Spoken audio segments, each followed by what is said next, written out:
ใช่บ่นางน้ำผู้เต็มอยู่วิธีเอาน้ำออกจากนั้นเลย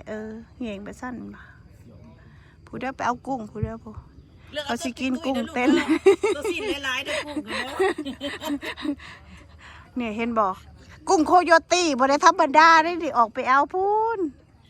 เอาข้าวปูย่างไปตำครัวเถอะเอาแล้วบ่ได้มีทางลงเอาหัวซากลงบอกเรื โอ้ อไป ยเนาะให้เด็กวิธีเอาน้ำออกแต่เหือโยมบันนี้ลูกอึดเย่งขึ้นบันนี้แม่นเอายกขึ้นลูกยกขึ้นยกทั้งหัวเหือเบื้องนี่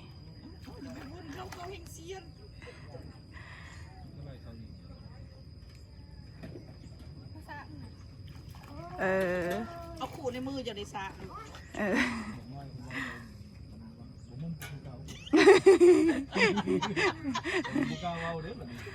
เอา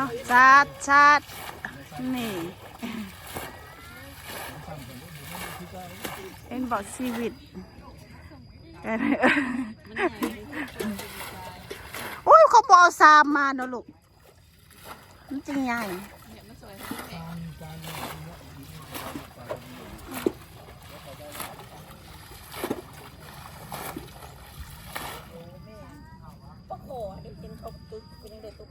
มาแม่เครือนี่เห็นบอก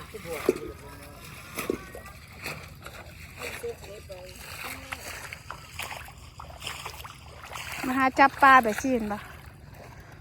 เชิบสมัยก่อนได้นี่บันนี้ปลาในนี้ไปใส่ปลานิลที่เป็นเยอะ